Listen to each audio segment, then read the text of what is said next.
नमस्कार. आज आपण इयत्ता 10वी मधील स्थूल वाचन बाल साहित्यिका गिरिजा कीर यांच्या संदर्भातचं स्थूल वाचन आपण पाहणार आहोत. लेखिका आहे डॉक्टर विजया वाड. गिरिजा कीर या थोर साहित्यिक आहेत. त्यांनी अनेक साहित्य निर्मिती केली. वेगवेगळ्या प्रकारचे पुरस्कार त्यांना प्राप्त झालेले आहेत. वेगवेगळ्या स्तरावरचं त्यांचं लेखन आहे. आणि अशा गिरिजा कीर 5 फेब्रुवारी 1933 मध्ये त्यांचा जन्म आहे. 31 ऑक्टोबर 2019 ला त्यांचा मृत्यू आहे. मुंबई या ठिकाणी त्या वास्तव्यास होत्या. जवळजवळ 87 वर्ष त्यांनी आपलं आयुष्य साहित्य क्षेत्रामध्ये घालवलं. फार मोठ्या साहित्यिक म्हणून गिरिजा कीर यांचा उल्लेख होतो. आणि त्यांनी लिहिलेलं जे साहित्य आहे त्या साहित्याचा एक समीक्षात्मक असणारा आढावा लेखिका डॉक्टर विजया वाड घेतात. पहा, डॉक्टर विजया वाड या प्रसिद्ध लेखिका आहेत, बाल साहित्यिक आहेत. त्यांची कथा, कादंबऱ्या, नाटकं, बाळांसाठी कथा, कादंबऱ्या, नाटकं अशी सुमारे 117 पुस्तकं प्रकाशित आहेत. त्याचबरोबर मराठी विश्वकोश मंडळाच्या त्या 9 वर्ष अध्यक्ष होत्या. विश्वकोशाच्या ग्रंथ वाचन स्पर्धांच्या मध्ये महाराष्ट्र साहित्य परिषदेचा पुरस्कार त्यांना प्राप्त झाला. त्याचबरोबर शिक्षण क्षेत्रातला जिजामाता पुरस्कार यांच्यासह त्यांना जवळजवळ 95 पुरस्कार, त्या पुरस्कारांनी त्यांना सन्मानित केले गेले.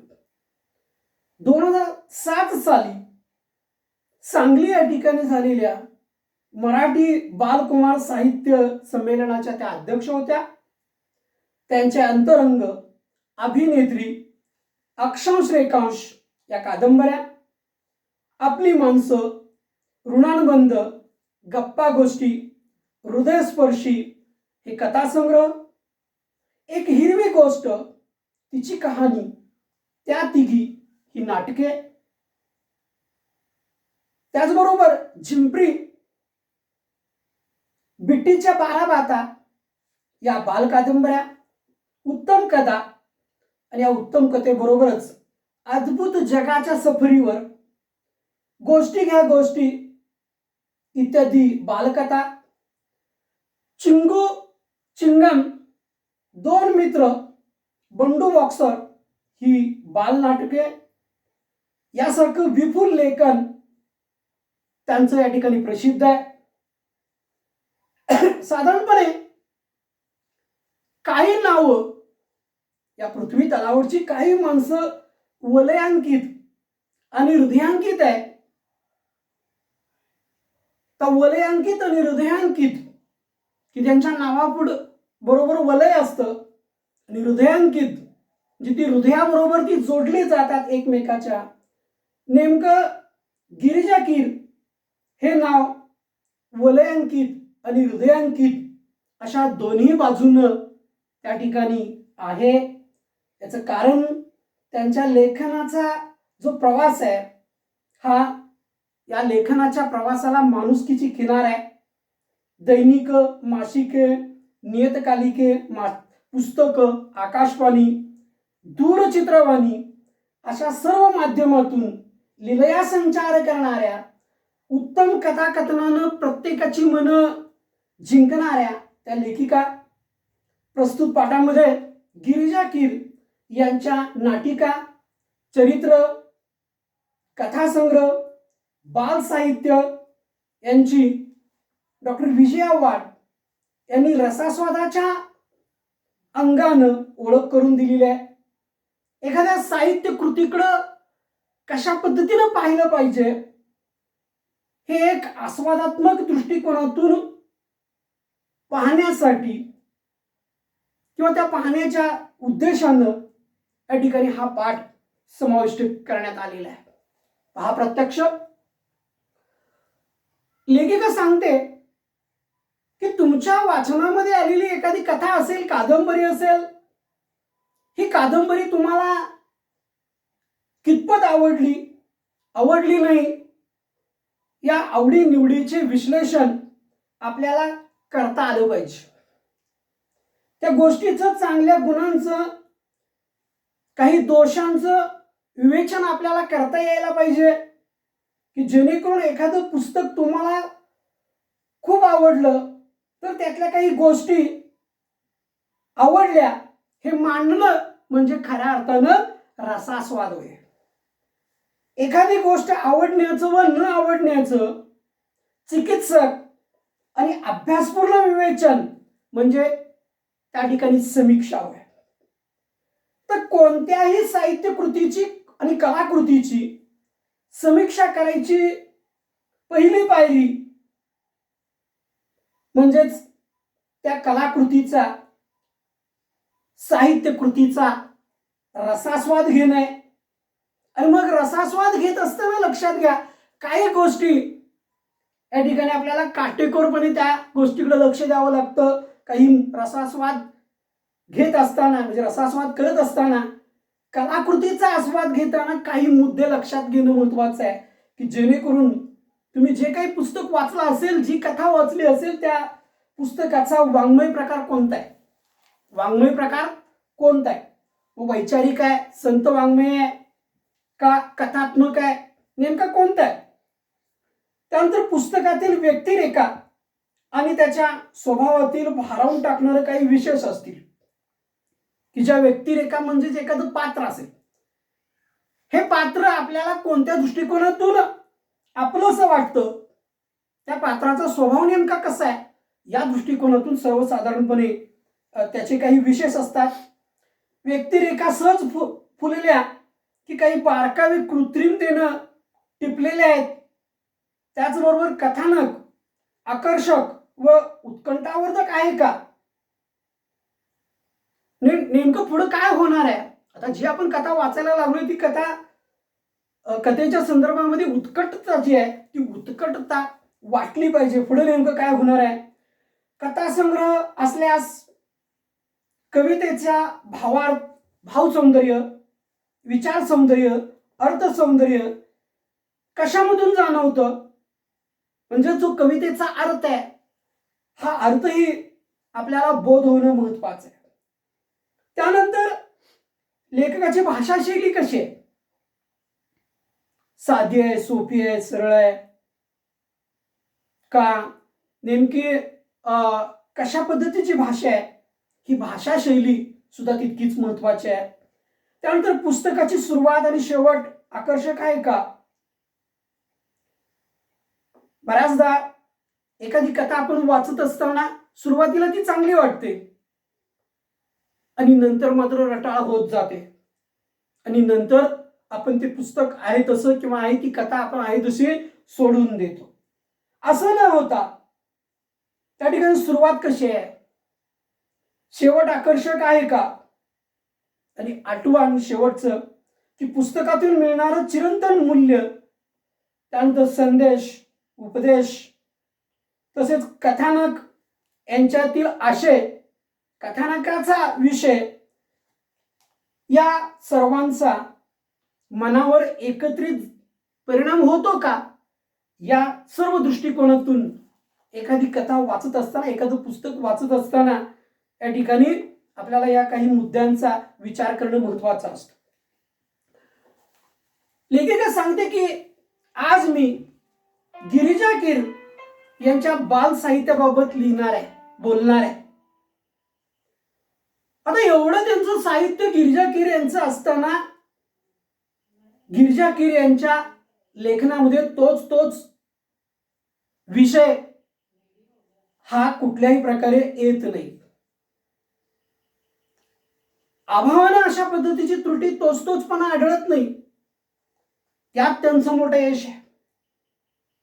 त्यांची नाटुकली आपण वाचली तर आपल्या असं लक्षात येईल की चमत्कार, अद्भुत रम्यता या साऱ्यापेक्षा गिरिजाबाईंना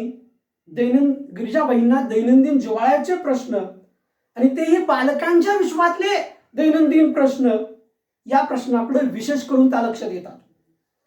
बालनाटिकाकडं ते लक्ष वेधण्याचं काम करतात. इटुकली, पिटुकली, नाटुकली या संचामध्ये आमच्या आपल्या गप्पा टप्पा, चला खेळू नाटक, साळुंकीची कहाणी, गेले गेले या खल नाटिका 9 ते 12 या वयोगटासाठी आहेत. लेखिका सांगते की नीला राणीचा दरबार, मी कोण होणार या नाटिका बालवर्गासाठी आहेत. त्याचबरोबर बालवर्गासाठी असलेल्या बालनाटिकांचं विशेष महत्व वाटतं. याचं कारण हा प्रांत पूर्णतया लहान मुलांसाठी जो आहे तो दुर्लक्षित आहे. पुण्याच्या रजनी परांजपे यांनी या वयोगटासाठी साधी सोपी जोडाक्षर जे आहेत, या जोडाक्षर विरहित असणारे काही पुस्तकं त्यांनी प्रकल्प म्हणून सादर केलीत आणि त्यांच्या या स्तुत्य प्रयत्नाला गिरिजाबाईंची बालनाटकं साथच देतात. विशेष आवडलेल्या एका बालनाटिकेचा उल्लेख त्या ठिकाणी ते करतात की एक अर्ज आहे बाप्पा, की याच्यामध्ये सुजाता आणि सदानंद ही प्रत्येक घराघरामध्ये असलेली पात्र आहेत. प्रत्येक घराघरामध्ये असलेली पात्र आहेत. आणि यामध्ये लक्षात घ्या, घरातली मोठी माणसं बाहेर गेल्यानंतर अशा वेळी छोटी मुलं जी असतात ती विचारमय होतात आणि विचारविनिमय करत असताना सर्वसाधारणपणे या छोट्या मुलांचा निकडीचा प्रश्न तयार होतो की जेणेकरून आपले आई बाबा, शेजारचे लोक सर्वसाधारणपणे त्यांचं असणारं जे वॉशिंग आहे ते वॉशिंग त्यांना सहजासहजी शक्य होत नाही. कारण प्रत्येक जण या लहान मुलांना तुम्ही असं करा, असं करू नका या पद्धतीने सांगण्याचा प्रयत्न करतात आणि हे सांगणं म्हणजे लहान मुलांना खटकतं. म्हणून दुपारच्या वेळेला आई बाबा शेजारी असं कुणी नसताना या ठिकाणी हे सर्व मुलं एकत्रित येत आहेत, यांच्या वॉशिंग बद्दल चर्चा करतायत आणि या मोठ्या लोकांच्या तक्रारीचा पाडा या ठिकाणी आपलं ऐकून घेणारी अशी व्यक्ती म्हणजे Ganpati Bappa. Oh my friend Ganesha. अशा गणेशाला समोर धरून त्या ठिकाणी ही सगळी मुलं एकत्रित येतात आणि आपल्या तक्रारीचा पाडा वाचून अर्जाच्या रूपामध्ये त्या ठिकाणी गणपती बाप्पाच्या समोर तो अर्ज आपण ठेवूया असा त्यांचा विचार येतो आणि देव नक्की प्रसन्न होईल. आणि मग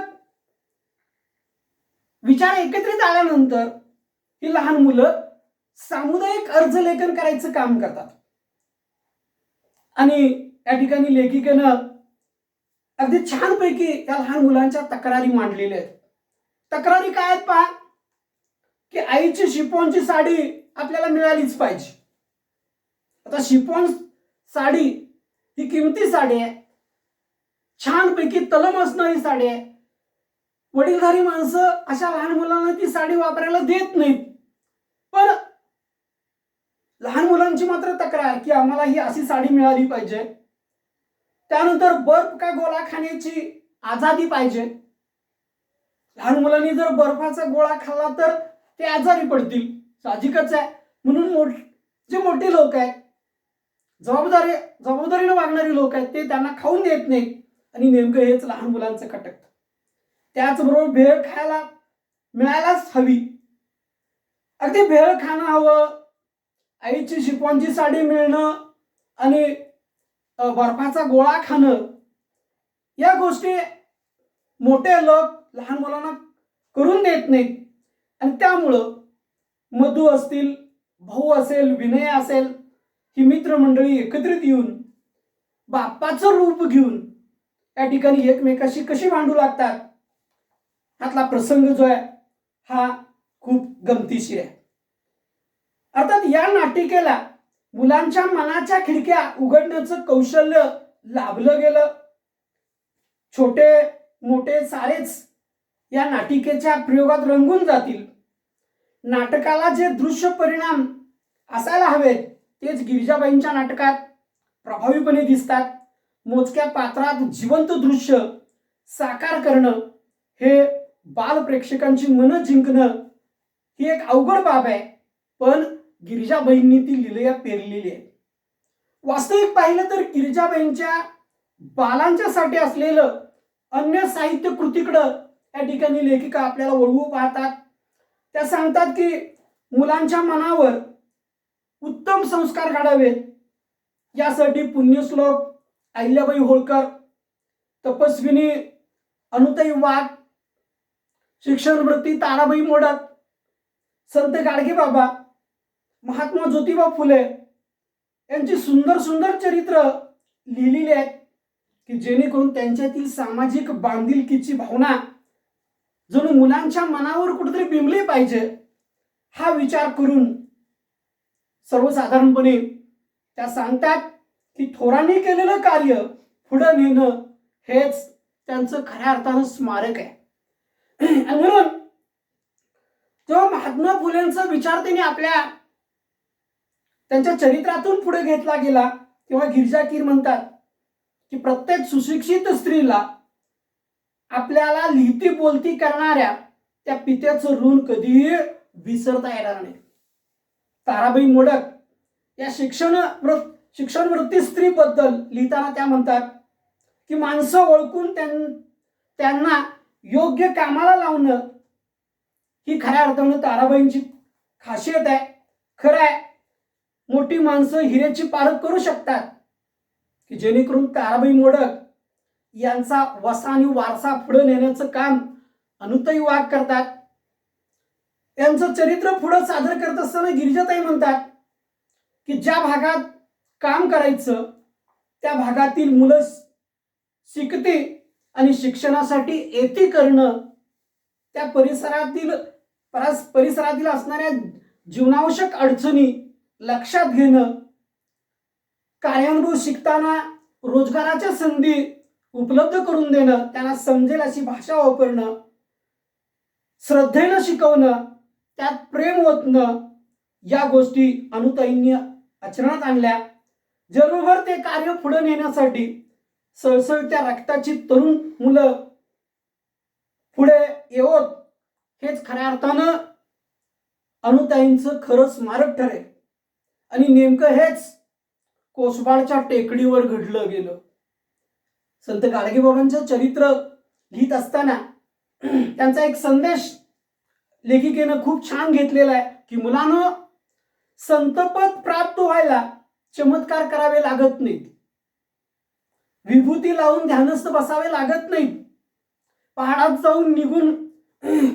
पहाडात निघून जावं लागत नाही, लोकात राहून लोकजागृती कशी करावी हे संत गाडगेबाबांनी दाखवून दिलं.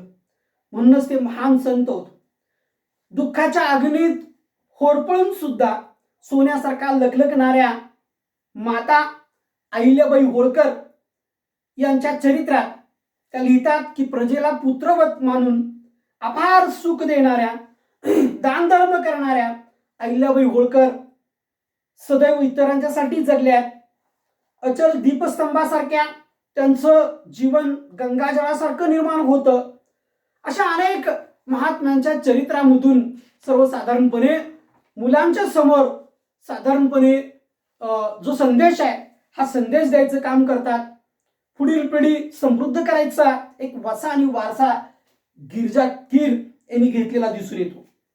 त्यानंतर लेखिका म्हणतात की गिरिजाबाईंनी बालांसाठी काही विपुल कथा सुद्धा लिहिल्या. तू सावित्री हो या पुस्तकात त्यांच्या एकूण 8 कथा आहेत. पण त्या 8 कथेतील पहिलीच कथा लक्षात घ्या, गोष्ट एका माणसाची. आता गोष्ट एका माणसाची या कथेमधला असणारा एक मधू नावाचं एक पात्र लक्षात घ्या. एक प्रामाणिक असणारा मधू, पण एके दिवशी त्याची आई आजारी पडते आणि आई आजारी पडल्यानंतर त्याच्या आईच्या पोटामध्ये गाठी होतात. डॉक्टरांच्याकडे तिला नेलं जातं, पण डॉक्टरांनी त्या ठिकाणी तिला ऑपरेशन करण्याचा सल्ला देतात. जर ऑपरेशन केलं तर निश्चितच आईला बरं वाटेल, ती जगेल, अशा पद्धतीचं डॉक्टर आश्वासन देतात. पण ऑपरेशन करण्यासाठी लागणारा पैसा हा मधूजवळ नसतो. अनेकांच्या जवळ हात पसरले, सहकार्याची मदतीची त्यानं अनेकांना विनवणी केली, पण मधूला कुणीही पैसे दिले नाहीत. आणि म्हणून शेवटी पर्याय नाही, सर्व पर्याय थकले. म्हणून मधून काही करून कोणत्याही परिस्थितीत आईला वाचवलं पाहिजे. म्हणून शेवटी लक्षात घ्या, चोरी करण्याचा मार्ग तो स्वीकारतो. आणि म्हणून मधू अगदी निरुपायानं, उपाय नसल्यामुळं एकाचं तो पाकिट मारतो. आणि पाकिट मारल्यानंतर त्याच्या ज्या व्यक्तीचं ते पाकिट होतं त्या पाकिटामध्ये 2,000 रुपये त्याला मिळतात आणि एक सोबत चिठ्ठी असते. त्या चिठ्ठीमध्ये काय लिहिले बघा, प्रिय आनंदा, सोबत 2,000 रुपये पाठवतोय. आईचं औषध पाणी नीट कर, मी येत नाही. मी जर यायला निघालो तर येण्या जाण्यामध्ये माझ्या पैसे बरेच संपतील, त्यामुळं तेवढेच पैसे वाचतील, आईच्या उपयोगी पडतील. आणि पत्ता खाली लिहिलेला होता. आता त्याच पत्त्यावर मधू जातो आणि या पत्राने लक्षात घ्या, मधूचं डोळं उघडलेलं आहे. खऱ्या अर्थानं तो पत्ता जेव्हा शोधत शोधत त्या माणसाकडे जातो, तेव्हा त्या माणसानं आईच्या आजारपणासाठी जे काही पैसे पाठवलेले असतात ते पैसे त्या ठिकाणी गेल्यानंतर मधू आपल्या वाईट कृत्याची कबुली देतो की मी जाणून बुजून, मला माझ्याही आईची तब्येत बरी नाही म्हणून त्या ठिकाणी मी ते पैसे चोरलेले आहेत, कबुली देतो. पण तो मनुष्य त्या ठिकाणी मधूला परत पैसे करतो आणि आजच आई गेल्याची तार आलेली आहे, आता हे पैशाचं मी काय करू, ते तुला तुझ्या कामी येतील आणि तुझी आई बरी झाली की माझी आई बरी झाल्यासारखं आहे. त्यामुळं सर्वसाधारणपणे एका वेगळ्या पद्धतीत या ठिकाणी मधून केलेलं काम, पुन्हा मधूला मिळालेले ते पैसे, असा एक वेगळा त्या ठिकाणी आनंद मिळतो. मोठ्या मनाचं दर्शन अगदी आश्चर्य करणारा असं आहे. त्यानंतर फुलं फुलवणारा म्हातारा या पुस्तकातील याच नावाची, फुलं फुलवणारा म्हातारा याच नावाची एक कथा, एक सुरेख आणि सुंदर अशा पद्धतीची कथा आहे. या कथेमध्ये खूप चमत्कार असले तर मूळची ही कथा जपानी भाषेतील आहे आणि सुंदर स्वर अनुवादाचं उत्तम उदाहरण म्हणून त्या ठिकाणी तिचा उल्लेख करता येतो. त्यानंतर बाल कादंबरी हे कथेच्या पुढचं पाऊल गिरिजाबाईंनी दरम्यानच्या काळात ठेवलं, कारण झंप्या द ग्रेट, खरोखरच ग्रेट, महाचळवळ्या वळवळ्या बघावं तेव्हा नुसत्या उद्योगात घडलेला हा झंप्या असतो. नुसत्या उद्योगात पूर्णपणे घडलेला असतो. बऱ्याच लोकांना एखाद्याची गावात चौथाई असते, आलोच म्हणून सांगतात आणि संपूर्ण गाव हुंदडून येतात. अशी काही माणसं असतात, त्यापैकी झंप्या एक आहे. आता बघता बघता बालवाचकांचा तो लाडका होऊन जातो. आग लागली असं वाटून आगीचा बंब बोलवायचं काम या प्रकरणामध्ये या ठिकाणी त्याने केलं आणि याची चर्चा पूर्णपणे रंगली गेली. शेवटी यडबंबू डब्बू ही बाल कादंबरीचं मनोरंजक वर्णन या ठिकाणी लेखिका घेतात. प्रत्येक लहान मुलं आपल्या आईला आवडतं व्हावं या प्रयत्नात असतं. डब्बू हा मुलगा आईला उगाच त्रास देत नाही, ताईचा साखरपुडा असतो आणि मग अशा वेळेला त्यासाठी घरात आणलेली जी मिठाई असते ती मिठाई काही मुलांना माहीत असते आणि मग त्यातली काही मुलं मिठाई मागतात पण ढबू देत नाहीये. ढबू देत नाहीये.